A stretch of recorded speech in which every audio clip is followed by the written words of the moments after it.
Now, you probably noticed I don't feel about that war the way we were told we were supposed to feel about that war, the way we were ordered and instructed by the United States government to feel about that war. You see, I tell you, my mind doesn't work that way. I got this real moron thing I do. It's called thinking. And I'm not a very good American because I like to form my own opinions. I don't just roll over when I'm told to. Sad to say, most Americans just roll over on command. Not me. I have certain rules I live by. My first rule, I don't believe anything the government tells me. Nothing. Zero. Nope.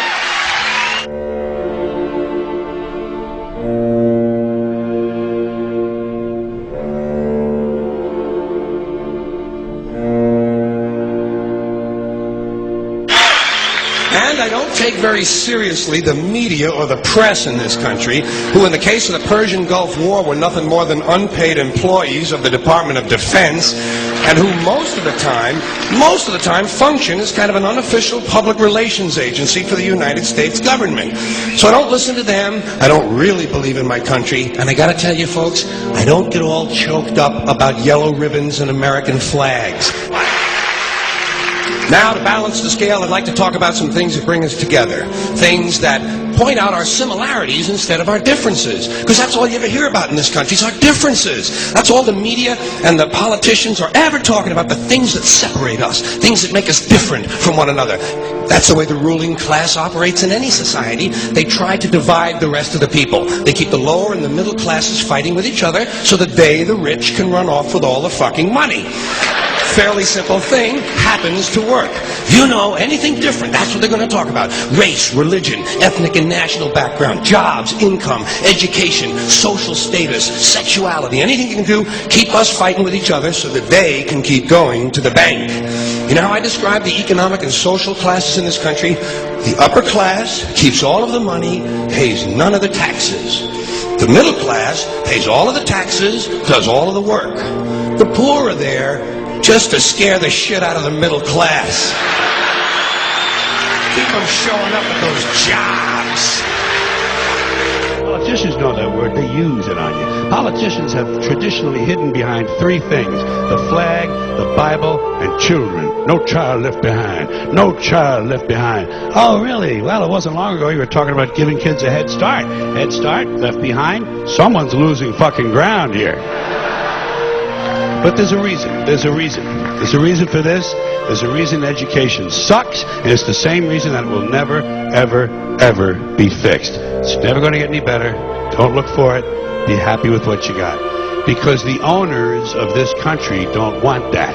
I'm talking about the real owners now. The big, the wealthy, the real owners, the big wealthy business interests that control things and make all the important decisions.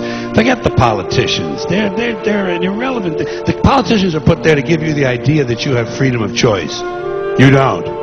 You have no choice. You have owners. They own you. They own everything. They own all the important land. They own and control the corporations. They've long since bought and paid for the Senate, the Congress, the state houses, the city halls. They got the judges in their back pockets, and they own all the big all the big media companies. So they control just about all of the news and information you get to hear. They got you by the balls. They spend billions of dollars every year lobbying to get what they want. Well, we know what they want. They want more for themselves and less for everybody else. But I'll tell you what they don't want. They don't want a population of citizens capable of critical thinking. They don't want well-informed, well-educated people capable of critical thinking. They're not interested in that. That doesn't help them.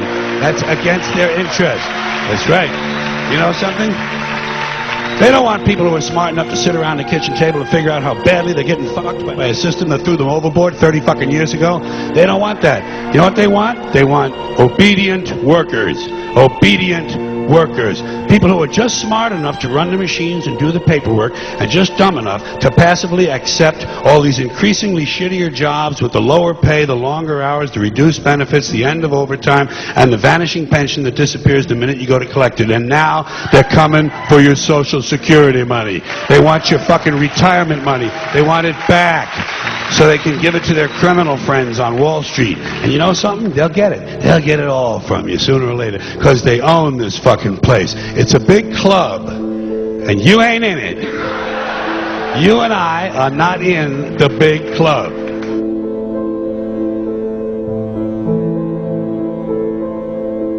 The greatest form of control is where you think you're free when you're being fundamentally manipulated and dictated to.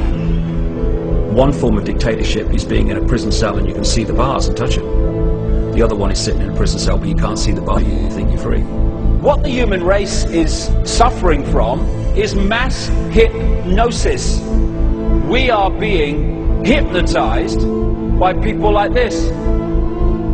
Newsreaders, politicians, teachers, lecturers. We are in a country and in a world that is being run by unbelievably sick people. The chasm between what we're told is going on and what is really going on is absolutely enormous. The greatest hypnotist on planet Earth is a oblong box in the corner of the room. It is constantly telling us what to believe is real. Historically, the control and manipulation of political opinion has been the Freemasons' main weapon in gaining control of countries and states. Once in control of the rulers and politicians of a country, laws and political structures could be changed in accordance with their agenda. However, since restricting the body does not necessarily mean restricting the mind, the Freemason recognizes that their plan for a global government hinges completely on subduing the masses to their agenda, and thus eliminating opposition to their cause. And the greatest threat to their plan, posing more danger than any army or law, is the threat of a free-thinking mind. In order to eliminate this threat and to achieve their objective, the Masons have set about the boldest plan ever devised: the complete control of every aspect of human life, your life. And the weapons they are using against you are in your very homes, entertaining you and your children, and gradually indoctrinating you without you even realizing.